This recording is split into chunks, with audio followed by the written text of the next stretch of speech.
Platemark is a podcast about prints and the printmaking ecosystem. In every episode, you'll hear from people who occupy various roles in that ecosystem. I'm your host, Ann Schaefer. I work to promote prints and printmaking through this podcast, through organizing fine art print fairs, and also organizing exhibitions. The goal of the pod is to demystify the world of prints and printmaking, which can be technically challenging, and to demonstrate the range of opportunities to work in this charming corner of the art world. This is a show that takes you behind the scenes to expose the generous, collaborative, and creative people working to better the world, one print at a time. My guests this week are three people who are helming the future of SAGA, the Society of American Graphic Artists. Today we'll hear from Diego Briceno, DeAnn Prosia, and Esther Schwalb. We dive into SAGA's gritty 110-year evolution from its origins as the Brooklyn Etching Club to its current status as a national titan championing inclusivity and technical mastery. We will discover the secrets behind their longevity. We'll talk about the radical community that supports artists for a $75 annual membership and why this legacy is more vibrant today than ever before. Plus, please make a note that you don't want to miss the 90th annual exhibition of SAGA members, Ink and Impressions, which is on view at the Housatonic Museum of Art through February 16th, 2026. The Housatonic Museum is in Bridgeport, Connecticut.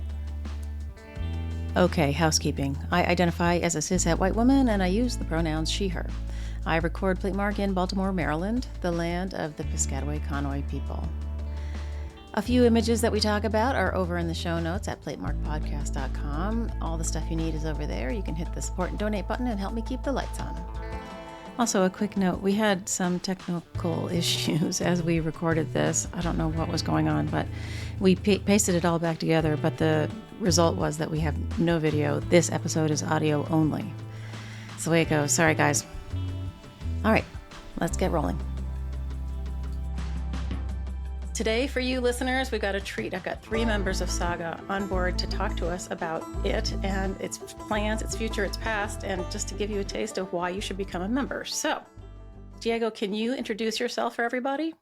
Yes, I'm Diego Briceno. I'm currently Vice President of the Society of American Graphic Artists. I was president for the last 2 years, and I'm happy to be here and tell everybody a little more about who we are and how we survive over a century. Good point. That is a good point. All right, DeAnn, how about you? My name is DeAnn Prosia. Before Diego was president, I was president. And then I was on the council member, and I just stepped down from the council. Very, very sad about that, but I think it's necessary for the society to move on. I'll still be volunteering and stuff. And I'm a line etcher. Intaglio. Okay. And Esther, how about you? Hi. So I was on the council for a couple of years, and I've been a VP for 2 years. Okay. And yeah. Well, so Diego, briefly, can you tell us what the various roles are at the top echelon and what everybody does? I have to start saying that I joined SAGA right before the pandemic. So it was like a special time. I guess all times are special. There's always something going on. But we were working on reduced capacity. And we are an all volunteer organization. So for long periods of time, we find a way of doing things. And right during the pandemic, we have to take important decisions and everything. But I think that right now, we are more than 20 people in the council, and there's a core within the council of probably 5 people who gets together every week to do work in order to put our annual exhibition together once a year, and many other important things.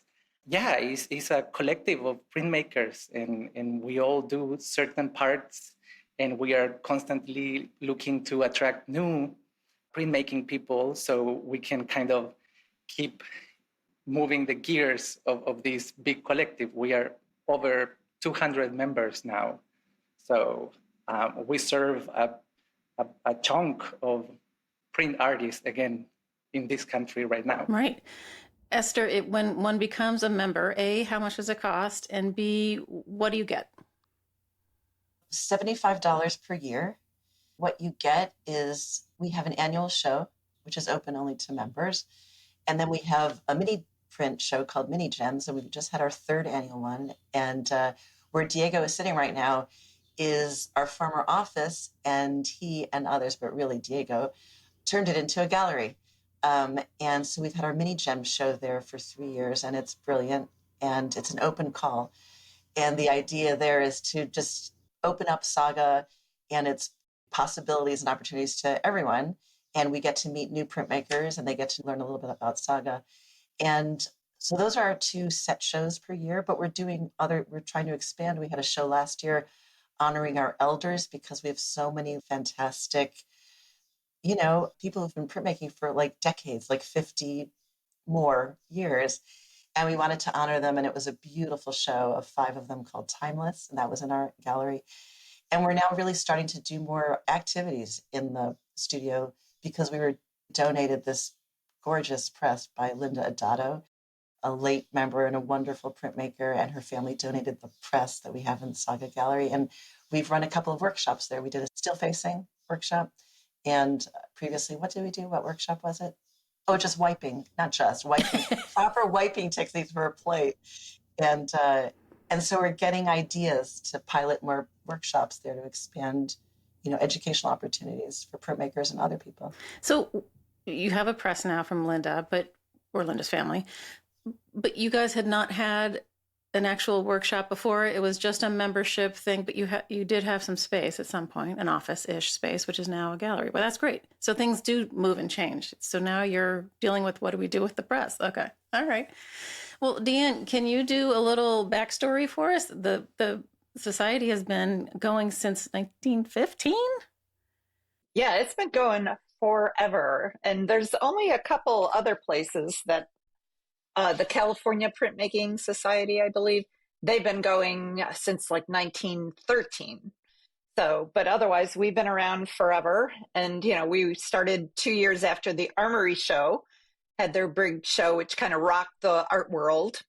And then a bunch of people got together, including Troy Kinney, I believe, Eugene Higgins, Fred Reynolds, Paul Richet. They got together in Troy's studio and decided to make a society that would concentrate on printmaking.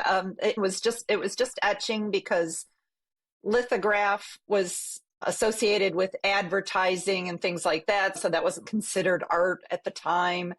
And the other thing was wood engravings were kind of taken over by photography, so people were just kind of replaced it. So they focused on etching, and they had a first annual show, and it opened at the Brooklyn Museum. I mean, talk about having a great place to show immediately. So, and they did shows with them for about 15 years, I believe. I'd have to make sure on that. But by the second year, they had 27 members. But the first year, they had shows, and it was for members and non-members. And SAGA had that for a really long time. It's just been up until kind of more in the last 10, 15 years that it's gone to only members. But it was open at that point. And for that first show, we had Mary Cassatt, Fred Benson, Child Hassam, Eugene Higgins. We had a lot of people, Roy Partridge, Ernest D. Roth and stuff. And Ernest D. Roth became the second president. So he joined up kind of based on that. I mean, this history can go on for a long time. And so, but it was interesting really to look at the catalogs, because they didn't start with president's letters. They just kind of had a catalog, and it just was like, welcome, and here's the prints. And it's interesting to see the pricing on there, because sometimes, $5 for some print that's worth like $20,000 today. It's, incredible. But they went through the Spanish flu. They went through World War I is when it was established. And then World War II. And it was really interesting to see John Taylor Arms, because he was president for 20 years. Whoa. Which, yeah, because now everybody's president for like 2 or 3 years, or maybe a couple times or whatever. But he was for 20 years. People loved him. And during the Great Depression, it was interesting to watch the president letters, because it started out where it was kind of like, you can kind of see how it's similar to what we're going through today, where you're in denial at first. You're like, okay, well, this terrible thing happened, but it's not really affecting me. It's okay. And we're still plugging along and it's great. And then all of a sudden his letters got a little more, stuff like, in spite of the adverse conditions of the time, we're facing the present and the future with confidence. And then it goes on the following year, even in these difficult days, though which we are passing, the Society of American Etchers find itself occupying an even more secure place among the country's art organization activities, playing at more consistently and more potent part. And then he's starting to thank everybody, because he realizes, the National Arts Club, which we were starting to have the shows at, they were donating the venue, so he starts thanking all these people and the associate members at the time, which we had a lot. And they were the people who would give us money and we would give them a print. And I think because of them, we survived. And then it just got kind of a little darker the following year, and then it was over. So it was great. And then WPA started. And part of the reason I think WPA started was because of George Biddle, who was a SAGA member. He was buddies with Roosevelt, a childhood friend. And I am pretty sure they got together and were talking about how they could do the federal art project. And so that kind of helped out with members as well. And then we've had several members, SAGA members, who participated in that as well. And it just keeps going on. We started having traveling exhibitions. We've traveled all over the world with our prints.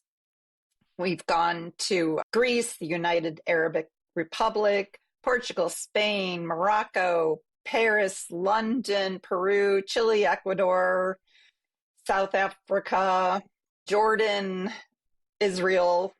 We've been to Australia, Japan, so it kind of goes on and on. So my question immediately is, who organized those shows?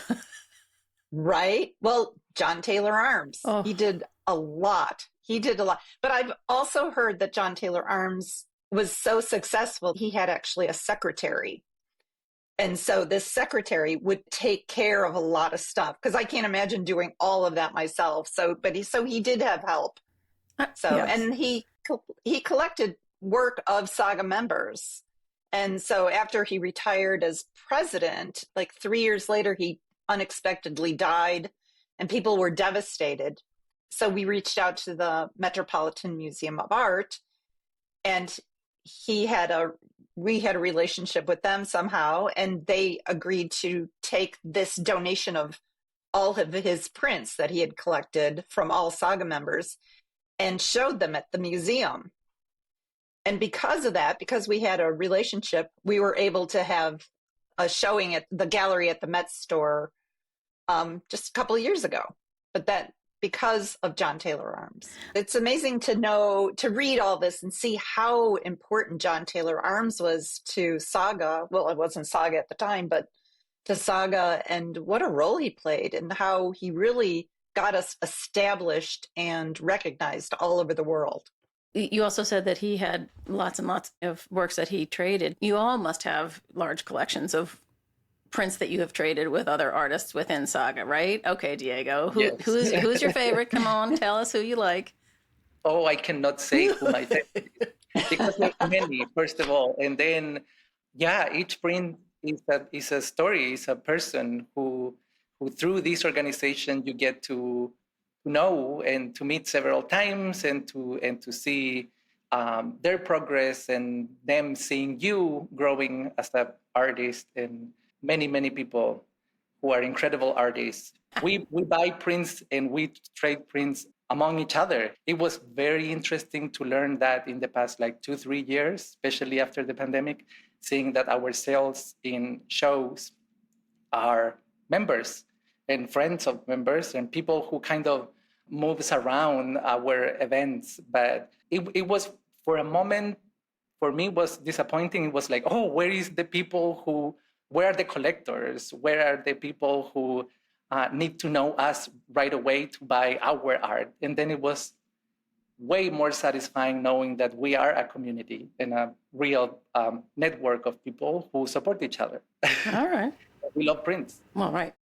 Tell me if I'm wrong, but Esther, when you hear the word Society of anything, maybe because I'm on the art history end, particularly because SAGA was formed in 1915 post-Armory show, it always feels like a group of probably gentlemen who are making their living as illustrators, who work in a very realist narrative vein, who are trying to push off and stave off European modernism. That's always the sense that I got about SAGA, but that's clearly not true anymore. No, not at all. And I was hoping I could find this morsel, but I can't really easily. Because so far the names DeAnn mentioned in our history were men, right? But we actually have a long, rich history of women artists. Maybe not at the very beginning, and I really don't know for sure. No, we did. We had a couple immediately, right from the get-go. Okay.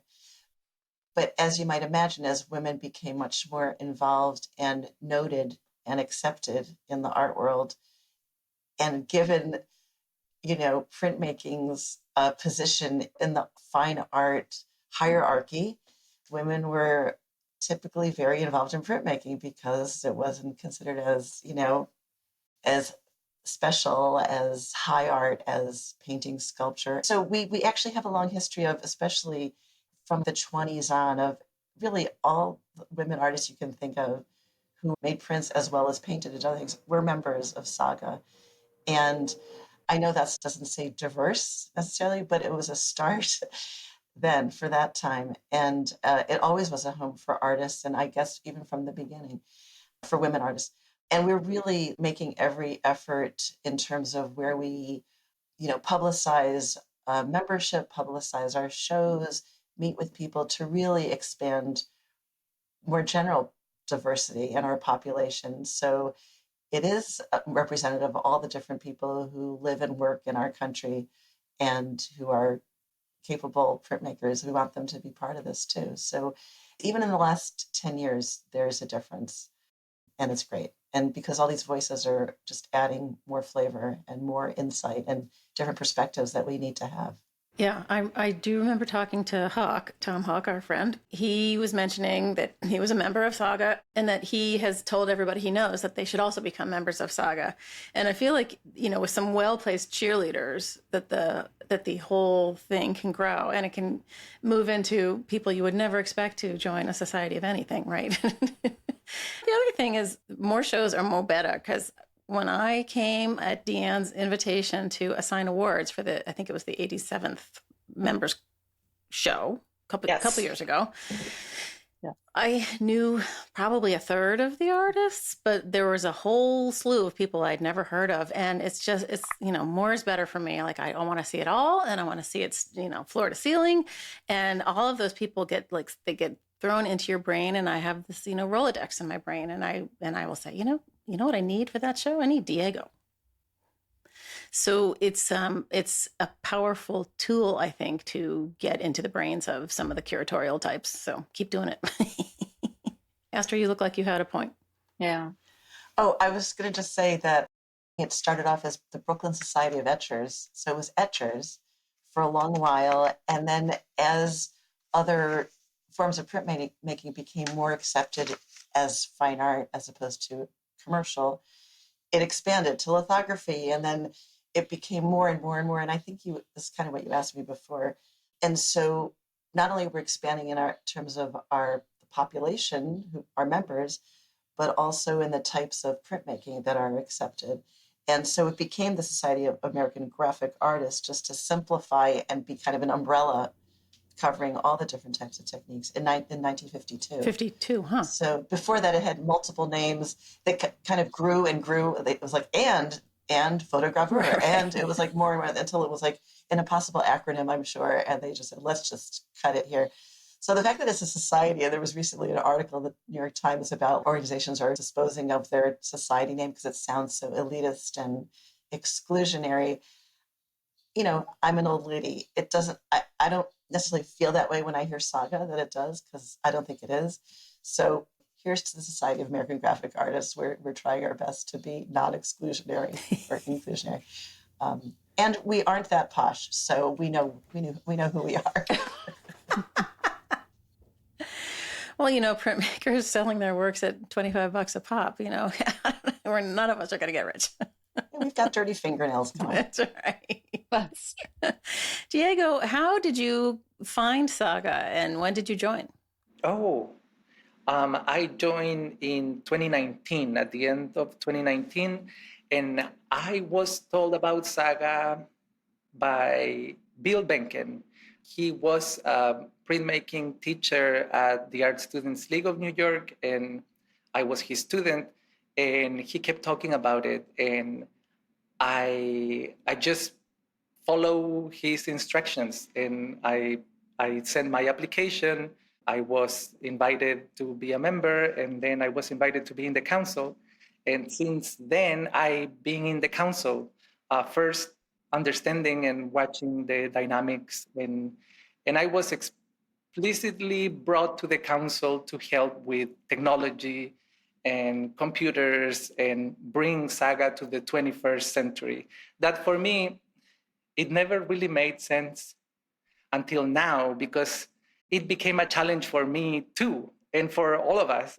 It helped me to see my work in a different way, more seriously, to understand that art is something way more broad than what I thought it was when I was in my 20s, and to learn about printmaking, but also how to manage a non-for-profit, how to overcome challenges like the pandemic and many things like that. I think that today I have a very positive feeling about what SAGA is for me, and what is still playing in my creative journey.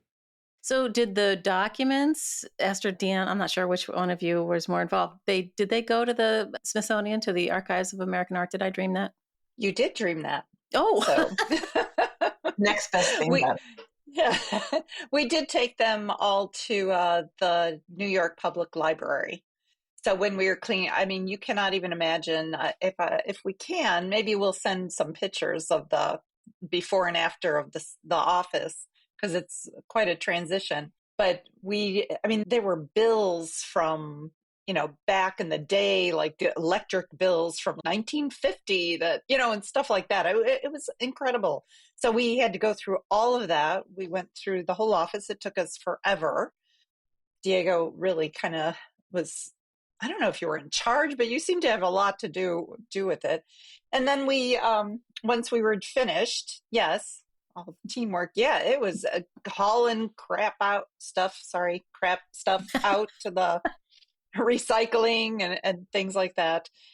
And then we took it to the New York Public Library. We took all the annual catalogs to them, and then some just kind of interesting paperwork, we took to them as well. So that they are now proud owners of our history. Well, I think it's important. I have a feeling that the Art Students League is the same kind of thing. Like, they have this incredible long history, and all of those catalogs, like, the Brooklyn Museum's annuals, like there's, there are places you go to find all this stuff. So it's good for people to know that SAGA's stash is at the NYPL. That's good to know. Good for everybody to know. Yeah. In fact, I was just there last week doing a little research. I went and made an appointment and got some documents, and yeah, it's a beautiful place to go for sure. Sure. Yeah, right. So the apartment, do you guys own the apartment that Diego is sitting in? What is the deal? Office? Oh no, we rent. Okay. We rent. It's in an old, probably early 20th century commercial building right on Union Square. And it has a lot of history in it because it used to be a lot of artist studios in there too, and fewer, but still some. The location's fantastic, and the views from the building are great. And Rumor has it was one of John Sloan's studios. Not sure if that's been authenticated, but we're going to say it and not put a bronze plaque on it. But we're at the very top floor on the 12th floor. So there's sawtooth, skylights. It's a fantastic space. You can imagine it being someone's studio. But I did want to say something about the Art Students League because you mentioned it. And they do also have a rich history, 150 years this year. And we were just a bunch of us were part of this portfolio. Printmakers who study or teach at the Art Students League prepared a print portfolio of 55 prints. And, in celebration of the League's 150th. And SAGA has a long intertwined history with them because so many of our members were either studied or taught there for 100 years. Anyway, and one of those is also being put into the public library, one of those portfolios. Oh, that's great. I'm fascinated by this idea of there being such a large group, a membership group of printmakers in the city and elsewhere, obviously, as various, now institutions kind of got their start. What the buzz must have been like when Hayter showed up in 1940. Because a lot of people in those early years, I finally got your file open, DeAnn, they were in and out of the studio. And when Blackburn got his stuff, all set up and everything, you can just imagine the crisscross, to the Art Students League, Pratt Graphics. It just must have been so cool and so exciting. Oh, I've always been on my own. I've never been part of any printmaking group. This is the most I've been associated with other printmakers, because my husband and I, we've moved a lot. And, so I just get this, I don't know, romantic idea of how it was in the 1940s and everybody meeting at the coffee shop. But I also feel like there's kind of a divide in the printmaker sphere where there are artists like you, DeAnn, who have a press of your own and you can produce your editions as you can. And then there's the whole other section where people are, collaborating in the Blackburn shop or wherever they're doing it. But that SAGA feels like it specializes in the artists who don't have or who are more on their own in forging these bonds together. No, not true. Okay, Esther, you go. Well, I was going to say, DeAnn doesn't fall into this category because she has her own press and works, I guess, primarily by herself in her studio. Yes. But a lot of us, the New York-based ones, and SAGA is more than just New York, even though it's a lot of our membership is from the New York metro area. A lot of us work in the Art Students League. So when Diego was describing what brought him to SAGA, we all have a similar story. If it wasn't Bill Bankin, it was someone else, another teacher or another student saying, hey, you should apply to SAGA. There's a very strong overlap. And the community that DeAnn was talking about so romantically about the artists who were living and working together around Union Square. But we meet at the Art Students League, a lot of us are there. And there's nothing like being in a print studio together with other people. Since I've never really worked alone except during the pandemic when I was doing hand printing upstairs in my daughter's former bedroom, it's always been in a group situation, which is just a remarkable experience because, we could talk about that forever, just the interchange and even subconscious exchange that happens when you're not even aware what you're picking up or transmitting. It's pretty incredible. So did you found SAGA through your time at the Art Students League? Exactly. Okay. I did. Who was your teacher? Richard Pantel was my first teacher, and then Bill Bankin and Sylvie Covey and Tomomi Ono, and now Georgia Kung. But Rick was really my first, and every March 3rd, I write him an email and thank him for introducing me to this unbelievable world because he was responsible. I walked in, it was like the clouds open, the sunbeams shone through, and I heard angels sing. It was really one of those incredible moments of walking into the studio. And you hadn't done printmaking prior? I know I hadn't. I'd always done something, sculpture, drawing, whatever. And then I walked in there and it was just lovely people who were very generous with their time. They didn't know me. And changed my life. So, but then Julie Nadell, who I think she was president then, said, you should apply. And someone else said, you should apply. I'm like, really? Okay. And I did. And it's also changed my life.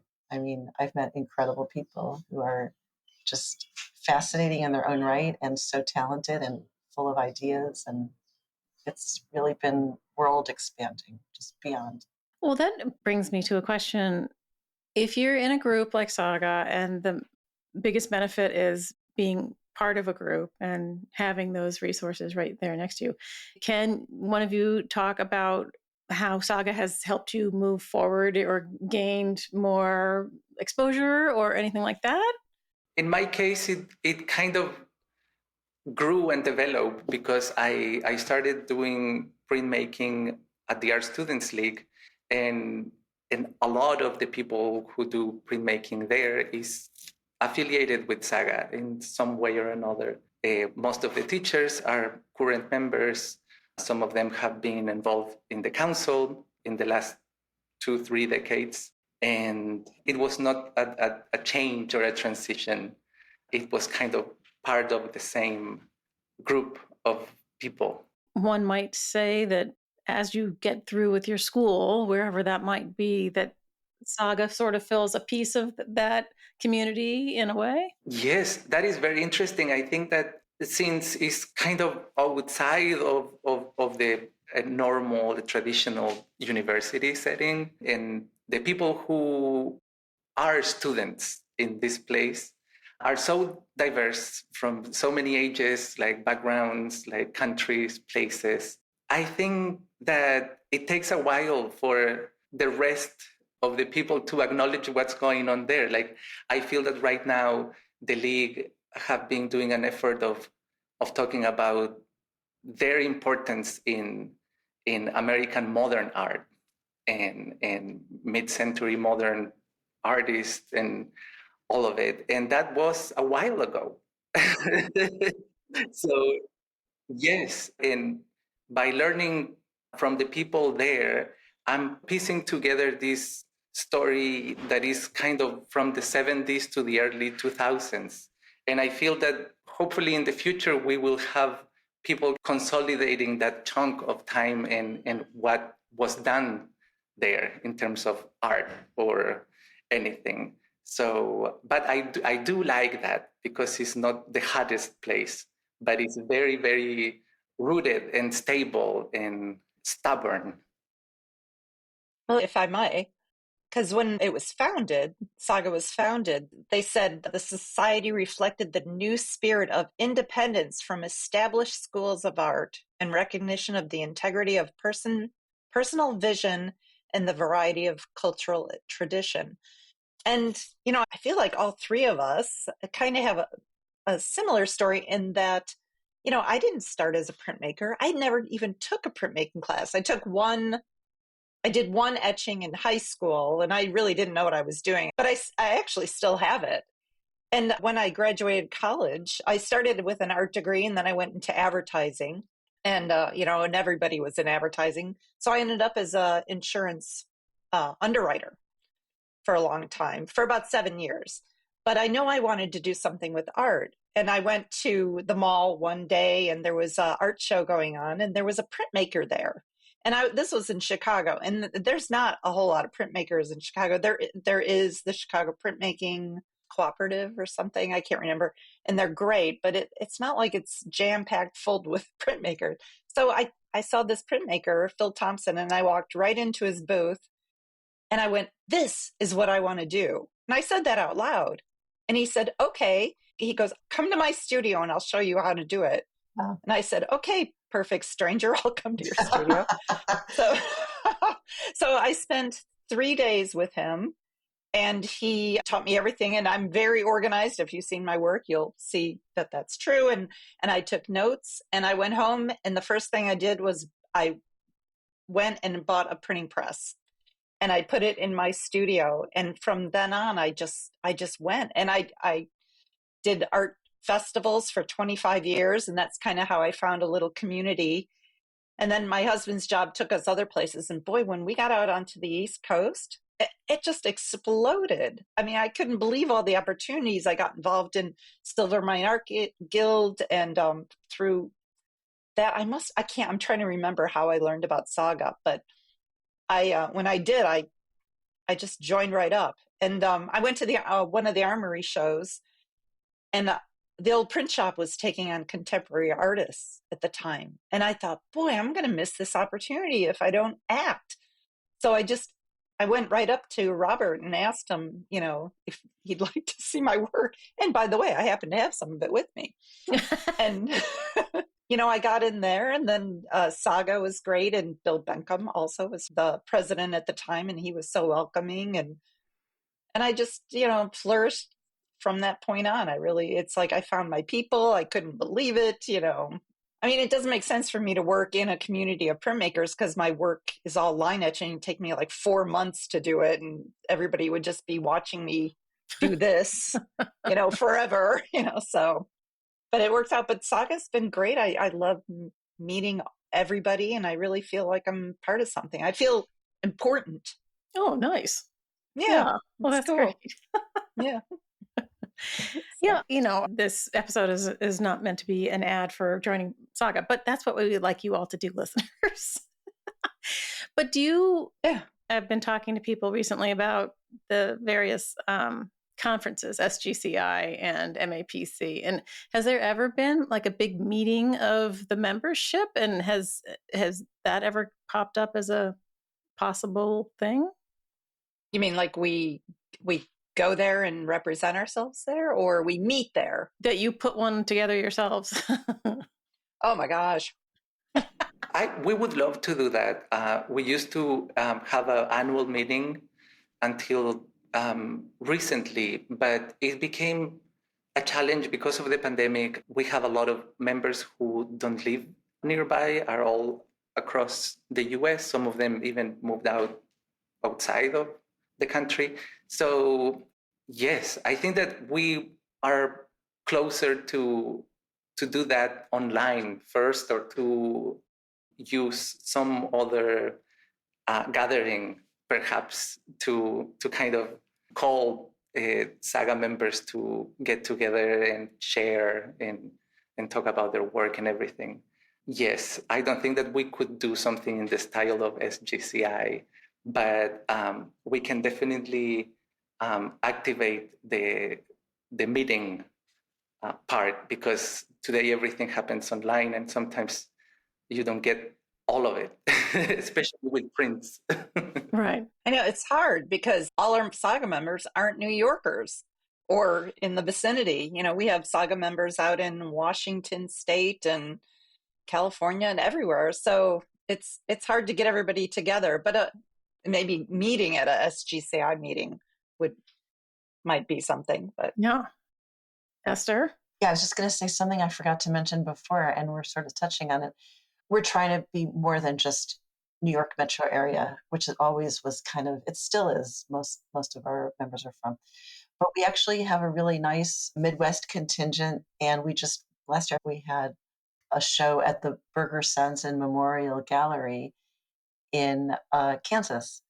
And it was part of the 127th Annual Midwest Art Exhibition, which Berger Sensen himself, who was a SAGA member, started that long ago. And it was just a fabulous connecting point for SAGA, middle of the country, really prominent, devoted artists who a lot of us were just learning about, myself included, for the first time, and so we hope to do more of that, just be more open-minded and expansive about what we're doing, and just including more people and many people now our council now has a large component of non-New Yorkers, which is great because they bring so much different experiences to it. Corey Sherman North, who's the curator and director out at the Berger Sensen, is, I think, one of the most enthusiastic print people I have ever met in my life. And we went, when I was a member of the Print Council, we went to Kansas and we got to get a tour of the Berger Sensen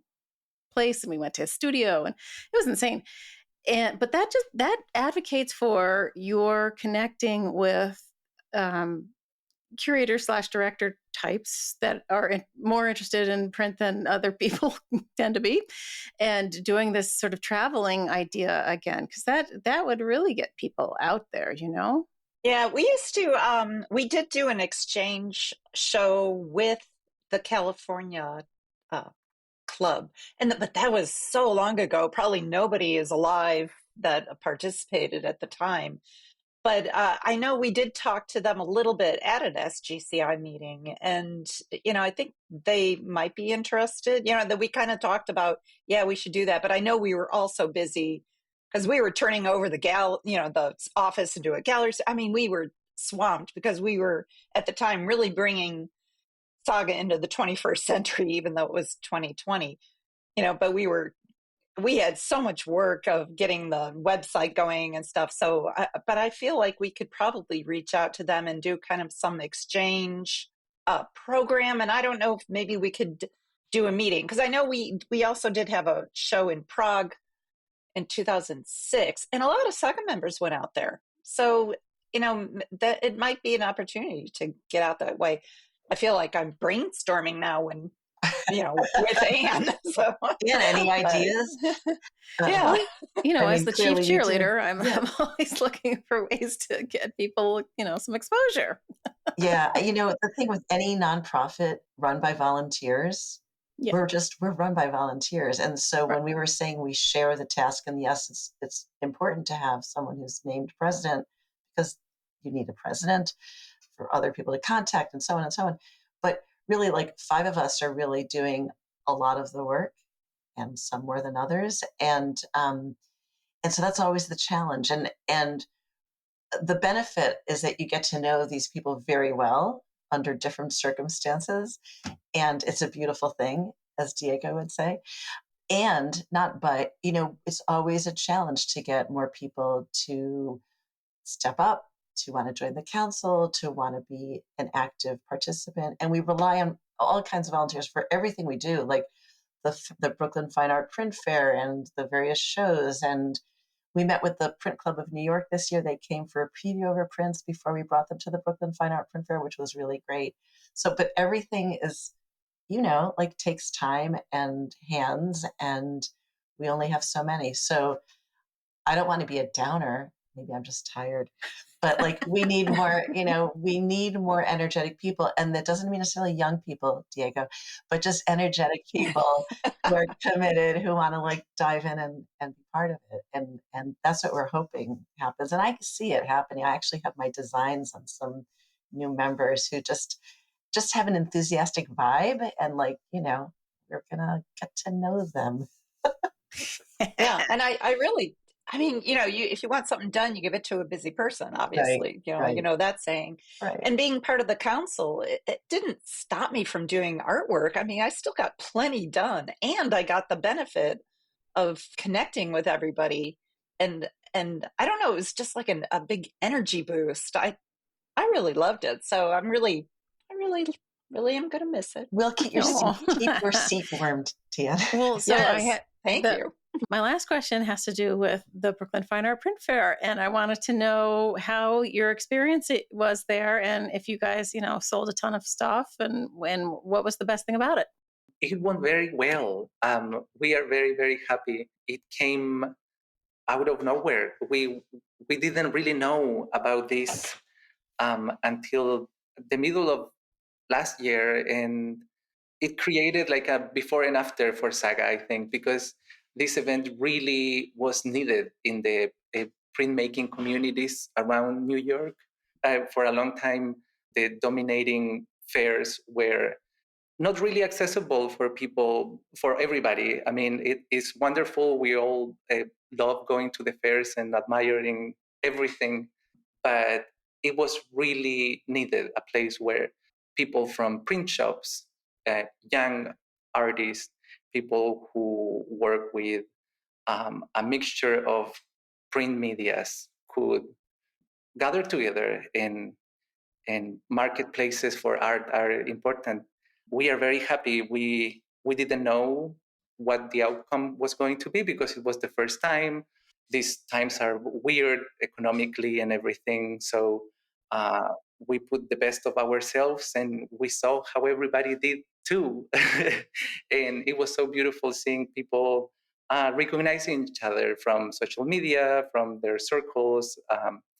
And yeah, it was a success. We really look forward to the next one and see how that can help SAGA and everybody else. There's a lot of overlap between organizations, I feel that a lot of people are already collaborating with jurors, resources, and we are very, very grateful about that opportunity. It was really it's like a fair for the everyman, for the every person. You didn't, it wasn't a place where you went and looked and said, oh, I wish. It was a place you could go and be like, I can buy these things and I can have them on my walls as opposed to on a gallery wall. So it was great. What an energy. I loved it. Yeah, I was nuts. I still am a little stunned by it, honestly. And I think, I was telling Anne before the show, just what an incredible vibe. There was such a positive vibe there, and everyone felt it. And we just felt like we were part of something bigger. And it was a pretty meaningful time. And also, I think, if I'm not mistaken, I think we have 5 new members who we met there. Something like that. Some number, which is pretty great. We just had our new membership review, and we have 35 new members this year, which is really wow. Yeah, that's awesome. Yeah, it's really great. That's a lot. Kudos. Yeah, that's a good. That's a good number for sure. Oh, that's awesome. People who are interested in being members of SAGA can apply early during the year. We have our hourly review each year in April or May. So our deadline for applications is either April 1st or May 1st. We have a group of jurors among our membership who are very accomplished artists who review the applications, and it takes about a month for them to give us the results. Requirements for becoming a SAGA member are very simple. We ask for 10 images of your work, printmaking work, and 5 of the images must be completed in the past 5 years. And we ask for people to demonstrate their ability to print editions. They don't have to be currently doing traditional printmaking or editioned work, but since we are a very old organization and we have this history of accommodating new techniques and slowly expanding what printmaking is for SAGA, we do require people to have knowledge in some kind of traditional printmaking technique. It's always a challenge because the structure of our organization is old, and we want to make it more inclusive and flexible. And we see on our records, letters from the 50s, 70s, how this is a permanent discussion. Like, what is the boundary of printmaking?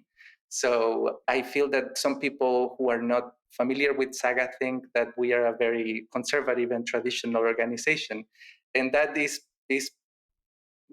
not true. I mean, it's our legacy and our history, but I think that each group of people who have been in charge of SAGA have been dealing with this. It's like how we attract the people who are doing printmaking today without excluding anybody who does something that is mixed or not pure traditional printmaking.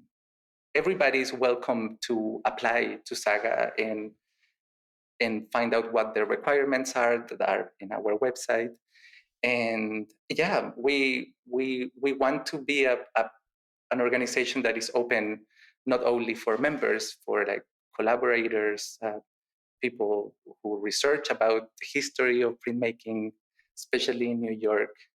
I was going to say something SAGA related, and that is something else that we do is we have a newsletter twice a year that goes out beyond our membership, but to our friends, to curators we know, to the whole list of people in the ecosystem who we've met over the years.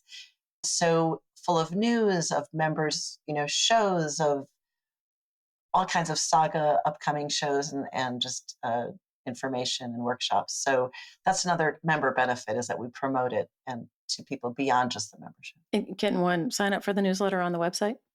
Yes. Okay. I don't think I get that. I'm going to sign up today. Oh my God, I'm writing that down right now. I don't know why. I feel a little out of it. Maybe it's in your junk box. Yeah. Oh. It's not that it's junk. No, it's definitely things go in there. I'm like, what is that doing in there? Oh my God. I'm making a note. All right. So the word for the listeners is that you should take a look at SAGA's website, sagaprints.com, not org, and you should consider becoming a member. And if not, you should at least go and see one of the shows wherever they might be and become a supporter. So you guys take donations, I am sure, right? Yes. Also on the website. We love donations. Of course. Yeah. Yes, we are a non-for-profit organization. Donations are tax deductible. You can go to our website to make a cash donation. It's a big help for us always to have support from friends of SAGA and not only members. Right now, our main expenses are our annual show each year. All the money that we can gather throughout the year goes towards keeping our programming, our basic programming, that is the mini print show in December, and our annual member exhibition in fall. And we have SAGA Gallery that is our center of operations, and it always needs support. So that is the places where contributions go. Since SAGA is very old, there's this sense of hope in a way that there's always going to be something that doesn't work or challenges, like I said before. But the fact that these have been functioning in the same way for over a century, and this organization, it was doing exactly this way before we all were born, gives me kind of peace. And it's like, we might have moments where it's more difficult, less difficult, moments where everybody knows us. Like we can tell that by our catalogs and records. We had moments where we were in the middle of everything and moments where we were not. And I think that any long-lasting art organization should be that flexible. Yeah. Thank you. Oh, we really sure. appreciate it. So. Yeah, I have fun doing it. I mean, I say all the time, it's a labor of love and a lot of work, but it's all worth it. Yeah. I mean, I feel like not the least because I get to meet all of you guys. Like I've met you places, and DeAnn, I worked with you for 5 seconds, but it's just great, getting a whole hour to sit and just yammer about prints and printmaking, the thing we all love. We're all nerds, right? Print nerds. Print nerds unite. Yeah. Yeah, it is fun. It's fun to hear where people come from and, how they got here. Right, exactly. Yeah. All right. Well, thank you for coming on the show today. I really appreciate that you all took time out of your afternoon, despite some technological problems. Hopefully it'll all be smooth sailing after this. Yeah. Thank you. Okay, well, have fun editing. Thank you. All right. Hey everybody, thanks for listening to this episode of Platemark with the 3 members of SAGA who eloquently described to us what happens behind the closed doors, as it were.